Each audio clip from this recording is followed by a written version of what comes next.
ಸತೀಶ್ ಮಾತಾಡ. ನಮ್ಮ ಮುಳಬಾಗಿಲು ತಾಲೂಕಿನ ಪ್ರಸಿದ್ಧಿ ನಮ್ಮ ಕುಡುಮಲೈ ಗಣೇಶ, ನಮ್ಮ ಆಂಜನೇಯ ಸ್ವಾಮಿ ಮತ್ತು ಹೈದರಾಲಿ ದರ್ಗಾ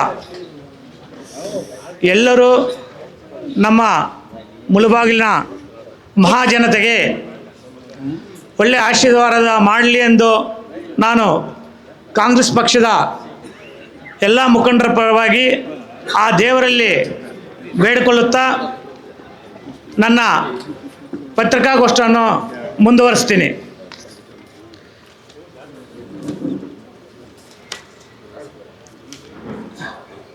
ನಮ್ಮ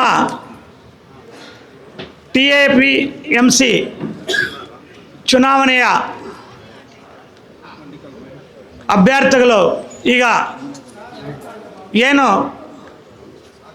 ಚುನಾವಣೆಯಲ್ಲಿ ಅವಿರೋಧವಾಗಿ ಆಯ್ಕೆಯಾಗಿದ್ದಾರೆ ಅವರಿಗೆ ಅಭಿನಂದನೆಗಳನ್ನು ಸಲ್ಲಿಸಲು ಮತ್ತು ನಮ್ಮ ಪಕ್ಷದಿಂದ 11 ಜನ ಗೆದ್ದಿದ್ದಾರೆ ಅವರಿಗೆ ಪರೋಕ್ಷವಾಗಿ ಮತ್ತು ಪ್ರತ್ಯಕ್ಷವಾಗಿ ಸಹಕಾರ ನೀಡಿದ ಎಲ್ಲರಿಗೂ ಅಭಿನಂದನೆಗಳನ್ನು ತಿಳಿಸಲು ಈ ಕಾರ್ಯಕ್ರಮವನ್ನು ಮಾಡ್ತಾಯಿದ್ದೀವಿ.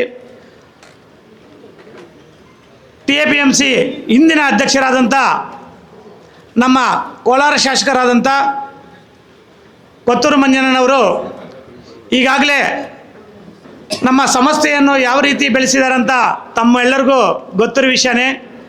ಕರ್ನಾಟಕದಲ್ಲಿ 2ನೇ ಸ್ಥಾನಕ್ಕೆ ಬರಲು ಅವರ ಆಡಳಿತ ಮಂಡಳಿಯ ಸಹಕಾರದೊಂದಿಗೆ ಅವರು ಬೆಳೆಸಿದ್ದಾರೆ.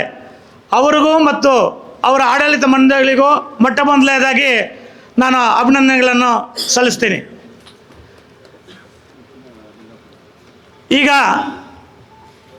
ನಮಗೆ 13 ಸ್ಥಾನ ಇತ್ತು. ಅದರಲ್ಲಿ 13 ಸ್ಥಾನದಲ್ಲಿ 11 ಸ್ಥಾನ ನಾವು ಅವಿರೋಧವಾಗಿ ಆಯ್ಕೆಯಾಗಿದ್ದೀವಿ ನಮ್ಮ ಪಕ್ಷದಿಂದ ಅವಿರೋಧವಾಗಿ 11 ಜನ ಆಯ್ಕೆ ಆಗಬೇಕಾದ್ರೆ ಮೊದಲನೇದಾಗಿ ನಾಮಪತ್ರವನ್ನು ಹಿಂತೆಗೆದು ನಮ್ಮ ಸಪೋರ್ಟ್ ಮಾಡಿದ ಎಲ್ಲ ನಮ್ಮ ಕಾಂಗ್ರೆಸ್ ಪಕ್ಷದ ಮುಖಂಡರಿಗೆ ಅವರಿಗೆ ಮೊದಲನೇದಾಗಿ ನಾನು ಅಭಿನಂದನೆಗಳನ್ನು ಸಲ್ಲಿಸ್ತಾ ಇದ್ದೀನಿ. ಅದೇ ರೀತಿ ಪರೋಕ್ಷವಾಗಿ ಅಂದರೆ ನಮ್ಮ ಮುಖಂಡರು ನಾಮಪತ್ರ ಸಲ್ಲಿಸದೇ ಇದ್ರೂ ನಮ್ಮ ಮುಖಂಡರು ಈ 11 ಅಭ್ಯರ್ಥಿಗಳನ್ನು ಗೆಲ್ಲಲು ಬೇರೆ ಮುಖಂಡರು ಸಪೋರ್ಟ್ ಆಗಿದೆ. ಅವ್ರಿಗೂ ಕೂಡ ನಾನು ಈ ಸಂದರ್ಭದಲ್ಲಿ ನಾನು ಅಭಿನಂದನೆಗಳನ್ನು ತಿಳಿಸ್ತಾ ಇದ್ದೀನಿ. ಈ 13 ಜನ ನಾವೇನು ಈ ಸಂಸ್ಥೆಗೆ ಒಳ್ಳೆಯದಾಗಬೇಕು ಅಂತ ಇಲ್ಲಿ ಜಾತ್ಯತೀತವಾಗಿ ನಮಗೆ ಸಪೋರ್ಟ್ ಮಾಡಿದ್ದಾರೆ. ಜಾತ್ಯತೀತವಾಗಿ ಅಂದರೆ ಸುಮಾರು 76ರಿಂದ ಇನ್ನೂ ಮೇಲ್ಪಟ್ಟು ನಮಗೆ ನಾಮಿನೇಷನ್ ಫೈಲ್ ಮಾಡಿದರು. ಅದರಲ್ಲಿ ವಿಶೇಷವಾಗಿ ನಮ್ಮ ಕಾಂಗ್ರೆಸ್ ಪಕ್ಷದ ಜೊತೆಗೆ JDS ಅವರು, BJP ಅವರು ಮತ್ತು ನಮ್ಮ ಕಲ್ಪಿಲ್ಲಿ ಪ್ರಕಾಶನ ಮುಖಂಡತ್ವದಲ್ಲಿ ಒಂದು 9 ಅಪ್ಲಿಕೇಶನ್ಗಳು ಹಾಕಿರ್ತಾರೆ. ಸುಮಾರು ಎಲ್ಲ ಸೇರಿಕೊಂಡು 76 ಅಪ್ಲಿಕೇಶನ್ ಹಾಕಿರ್ತಾರೆ. ಆದರೆ ನಮ್ಮ ರೈತರಿಗೆ ಸಂಬಂಧಪಟ್ಟ ಸಮಸ್ಯೆ ಆಗಿರೋದ್ರಿಂದ ಎಲ್ಲರೂ ಸಮಾಲೋಚನೆ ಮಾಡಿ ಎಲ್ಲರೂ ಇದರಲ್ಲಿ ರೈತರಿಗೆ ಹಣ ಪೋಲ್ ಮಾಡೋದು ಬೇಡ ಅನ್ನೋ ಉದ್ದೇಶದಿಂದ ನಮ್ಮ ಕೊತ್ತೂರು ಮಂಜಣ್ಣವರ ಸಹಕಾರದೊಂದಿಗೆ ನಮ್ಮ MLC ಅಣ್ಣಿನಲ್ಲ ಅವರ ಸಹಕಾರದೊಂದಿಗೆ ಎಲ್ಲ ಮುಖಂಡರು ನಮ್ಮ ಜಾತ್ಯತೀತವಾಗಿ JDS ಅವರು, BJP ಅವರು ಕೂಡ ಇದಕ್ಕೆ ಸಪೋರ್ಟ್ ಮಾಡಿದ್ದಾರೆ. ಹಿಂತೆಗೆಯೋಕ್ಕೆ ಈ ಸಮಸ್ಯೆ ಚುನಾವಣೆ ಬೇಡ, ಒಳ್ಳೆ ಮಾರ್ಗದರ್ಶನದಲ್ಲಿ ಹೋಗಲಿ ಅನ್ನೋ ಉದ್ದೇಶದಿಂದ ಅವರು ಸಪೋರ್ಟ್ ಮಾಡಿದ್ದಾರೆ. ನಮ್ಮ ಕಲ್ಪಿಲ್ ಪ್ರಕಾಶನ್ ಅವರು 9 ಅಪ್ಲಿಕೇಶನ್ ಹಾಕಿರ್ತಾರೆ, 9 ವಾಪಸ್ ಪಡೆದಿರ್ತಾರೆ. ನೋಡಿಯಪ್ಪ, ನಿಮ್ಮ ಅಭ್ಯರ್ಥಿಗಳೇ ಇರಲಿ, ನಾವು ಈ ಸಮಸ್ಯೆ ಒಳ್ಳೆ ತನದಿಂದ ಮುಂದೆ ಒರೆಸ್ಕೊಂಡು ಹೋಗಲಿ ಅಂತ ಹೇಳ್ಬಿಟ್ಟು ಹಣ ಪೋಲಾಗಬಾರ್ದು ಅನ್ನೋ ಉದ್ದೇಶದಿಂದ ಎಲ್ಲರೂ ವಾಪಸ್ ತೆಗೆದು ನಾವು ಕಾಂಗ್ರೆಸ್ ಪಕ್ಷದ ಅಭ್ಯರ್ಥಿಗಳು ಗೆಲ್ಲಲು ಎಲ್ರಿಗೂ ಅನುವು ಮಾಡಿಕೊಟ್ಟಿದ್ದಾರೆ.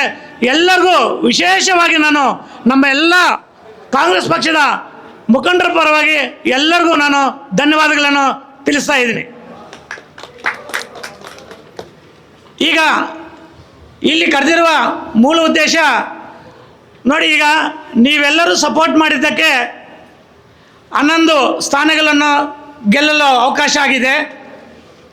ಈಗ ನೀವು ಸಪೋರ್ಟ್ ಮಾಡಿದ್ದಕ್ಕೆ, ನೀವೆಲ್ಲ ಹಿಂಪಡೆದಿದ್ದಕ್ಕೆ ನಿಮಗೆ ಸ್ಥಾನಮಾನಗಳನ್ನು ಕೊಡಬೇಕು ಅನ್ನೋ ಉದ್ದೇಶದಿಂದ ನನಗೆ ಎಲ್ಲರೂ ಫೋನ್ ಮಾಡಿದ್ದಾರೆ. ಇಲ್ಲಿ ವೇದಿಕೆ ಮೇಲೆ ಹೇಳಲಿಲ್ಲ ಅಷ್ಟೇ, ಮೀಡಿಯಾ ಇದೆ ಅಂತ ಹೇಳ್ಬಿಟ್ಟು ವೇದಿಕೆ ಮೇಲೆ ಹೇಳಲಿಲ್ಲ ಎಲ್ಲರೂ. ಆದರೆ ನನಗೆ ಪರ್ಸ್ನಲ್ಲಾಗಿ ಫೋನ್ ಮಾಡಿ ಹೇಳಿದ್ದಾರೆ, ಯಾರ್ಯಾರು ಹಿಂಪಡೆದಿದ್ದಾರೆ ಅವರಿಗೆ ಸೂಕ್ತ ಸ್ಥಾನಮಾನ ಕೊಡಬೇಕು ಅಂತ ಹೇಳ್ಬಿಟ್ಟು ನನಗೆ ಬ್ಲ್ಯಾಕ್ ಅಧ್ಯಕ್ಷರಾಗಿರೋದ್ರಿಂದ ನನಗೆ ಹೇಳಿದ್ದಾರೆ. ಇಲ್ಲ, ಈಗ ನಿಮ್ಮೆಲ್ಲ ದೃಷ್ಟಿಯಲ್ಲಿ ಇಟ್ಕೊಂಡು, ನಿಮ್ಮೆಲ್ಲರನ್ನೂ ದೃಷ್ಟಿಯಲ್ಲಿ ಇಟ್ಕೊಂಡು, ಪಕ್ಷವನ್ನು ದೃಷ್ಟಿಯಲ್ಲಿ ಇಟ್ಕೊಂಡು ನೋಡಿ, ಈಗ ಕೆಲವರಿಗೆ ಈಗಾಗಲೇ ಪಕ್ಷದಲ್ಲಿ ಸ್ಥಾನಮಾನ ಬೇರೆ, ಎಲೆಕ್ಷನ್ ಬೇರೆ, ನಾಮಿನೇಟ್ ಬೇರೆ. ಅರ್ಥ ಮಾಡ್ಕೊಳ್ಳಿ ಫಸ್ಟು ನೀವು.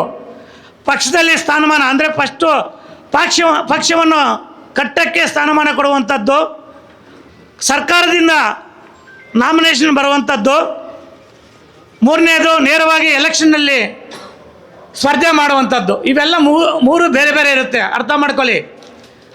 ಆದರೆ ನನ್ನ ಕೈಲಿರೋದು ಸರ್ಕಾರದಿಂದ ನಾಮಿನೇಟ್ ಆಗಿರುವಂಥದ್ದು ಮತ್ತು ಪಕ್ಷದಲ್ಲಿ ಸ್ಥಾನಮಾನ ಗುರುತಿಸುವಂಥದ್ದು. ನೇರವಾಗಿ ಎಲೆಕ್ಷನಲ್ಲಿ ಸ್ಪರ್ಧೆ ಮಾಡಿ ಗೆದ್ದಿರೋದು, ಅದು ಅವರು ಗೆದ್ದರು ಅಂತ ನಾವೆಲ್ಲ ಸಪೋರ್ಟ್ ಮಾಡಿ ಗೆದ್ದರು ಅಂತ, ಅದನ್ನು ಬದಲಾವಣೆ ಮಾಡೋಕ್ಕಾಗಲ್ಲ. ನಮಗೆ ಸರ್ಕಾರದಲ್ಲಿ ನಾಮಿನೇಟ್ ಮಾಡಿರುವಂಥದ್ದು ಮತ್ತು ಪಕ್ಷದಲ್ಲಿ ನಾವು ಜವಾಬ್ದಾರಿ ಕೊಡುವಂಥದ್ದನ್ನು ನಮಗೆ ಕೊಡೋಕ್ಕೆ ಒಂದು ಅವಕಾಶ ಇದೆ. ಈಗ ನನಗೆ ನಾಮಿನೇಟ್ ಅಂದರೆ ಸರ್ಕಾರದಿಂದ ನಾಮಿನೇಟ್ ಆಗಿರುವಂಥದ್ದು ಕೆಲವನ್ನು ಮಾರ್ಪಾಡು ಮಾಡಿ ಅಂತ ಹೇಳಿದ್ದಾರೆ. ನನಗೀಗ ಕೆಲವರಿಗೆ 2, 3 ಇರುವಂಥವ್ರಿಗೆ ಮಾರ್ಪಾಡು ಮಾಡಿ ಅಂತ ನನಗೆ ಈಗಾಗಲೇ ಹೇಳಿದ್ದಾರೆ. ನಾನು ಎಲ್ಲರ ಮುಂದೆ ಹೇಳ್ತಾ ಇದ್ದೀನಿ, ಸ್ವಲ್ಪ ಕಾಲಾವಕಾಶ ಕೊಡಿ. ಯಾಕಂದರೆ ಸಡನ್ನಾಗಿ ಮಾರ್ಪಾಡು ಮಾಡೋಕ್ಕಾಗಲ್ಲ, ಅದು ಸರ್ಕಾರಕ್ಕೆ ಹೋಗಿ ಬರಬೇಕಾಗತ್ತೆ. ಈಗ ಆ 2, 3 ಇರುವಂಥ ಅವನ್ನು ಮಾರ್ಪಾಡು ಮಾಡಿ ಈಗ ಯಾರಿಗೆ ಸಿಗದೇ ಇರುವಂಥವ್ರಿಗೆ ಅದನ್ನು ನಾನು ಅನುಕೂಲ ಮಾಡಿಕೊಡ್ತೀನಿ ಅಂತ ಈ ಸಂದರ್ಭದಲ್ಲಿ ನಾನು ಎಲ್ಲ ಪಕ್ಷದ ಮುಖಂಡರ ಪರವಾಗಿ ಇವತ್ತು ನಾನು ಹೇಳ್ತಾ ಇದ್ದೀನಿ. ಎಲ್ಲರಿಗೂ ಸರ್ಕಾರದಲ್ಲಿ ನಾಮಿನೇಟನ್ನು ಎಲ್ಲರಿಗೂ ಕೊಡೋಕ್ಕಾಗಲ್ಲ. ಕೆಲವರಿಗೆ ಕೊಡ್ಬೋದು, ಕೆಲವರಿಗೆ ನೇರ ಚುನಾವಣೆ ಸ್ಪರ್ಧೆ ಬರ್ಬೋದು. ಇನ್ನು ಕೆಲವರಿಗೆ ನಾವು ಪಕ್ಷದಲ್ಲಿ ಈಗ ಅವ್ರಿಗೆ ಜವಾಬ್ದಾರಿ ವಹಿಸಿ ಸ್ಥಾನಮಾನವನ್ನು ನೀಡ್ತೀವಿ. ಆ ಸ್ಥಾನಮಾನವನ್ನು ನೀಡೋಕ್ಕೆ ನಾವು ಈ ವಾರದಲ್ಲೇ ನಾನು ಒಂದು ಕಮಿಟಿ ಮಾಡ್ತೀನಿ. ಯಾಕಂದರೆ ಸೀನಿಯರ್ಗಳಿದ್ದಾರೆ ಇಲ್ಲಿ ಸುತ್ತಮುತ್ತಲು, ಇಲ್ಲಿ ಸೀನಿಯರ್ಗಳನ್ನ ಹಾಕ್ಕೊಂಡು ಒಂದು ಕಮಿಟಿಯನ್ನು ನಾನು ಮಾಡಿ ಅದರಲ್ಲಿ ಎಲ್ಲರಿಗೂ, ಎಲ್ಲ ಜಾತಿಗೂ ಅನುಕೂಲವಾಗುವಂತೆ, ಎಲ್ಲರಿಗೂ ನ್ಯಾಯ ಸಿಗುವಂತೆ ಈ ಕಮಿಟಿಯನ್ನು ಮಾಡಿ ಎಲ್ಲರಿಗೂ ಈ ಪಕ್ಷವನ್ನು ಸಂಘಟನೆ ಮಾಡೋಕ್ಕೆ ಎಲ್ಲರಿಗೂ ಅನುಕೂಲ ಆಗಬೇಕು. ನಮಗೆ ಲೀಡರ್ಗೂ ಅನುಕೂಲ ಬೇಕು, ಪಕ್ಷಕ್ಕೂ ಅನುಕೂಲ ಆಗಬೇಕು. ಆ ರೀತಿ ಕಮಿಟಿಗಳನ್ನು ಮಾಡೋಕ್ಕೆ ನಾವು ಒಂದು ವಾರದಲ್ಲೇ ನಾವು ಒಂದು ಸಭೆ ಮಾಡಿ ಒಂದು ತೀರ್ಮಾನ ತಗೊತೀವಂತ ಈ ಸಂದರ್ಭದಲ್ಲಿ ನಾನು ಹೇಳ್ತಾ ಇದ್ದೀನಿ. ಮೊದಲನೇದಾಗಿ ಈಗ ಯಾರ್ಯಾರು ನಾಮಪತ್ರವನ್ನು ವಾಪಸ್ ಪಡೆದಿದ್ದಾರೆ ಅವರಿಗೆ ಅಭಿನಂದನೆ ಸಮಾರಂಭವನ್ನು ಮಾಡ್ತಾ ಇದ್ದೀವಿ. ಅವರು ದಯವಿಟ್ಟು ವೇದಿಕೆ ಮೇಲೆ ಮುಂದೆ ಬರಬೇಕು. ಯಾರ್ಯಾರು ನಾಮಪತ್ರ ಹೆಸರು ಕರೀರಿ.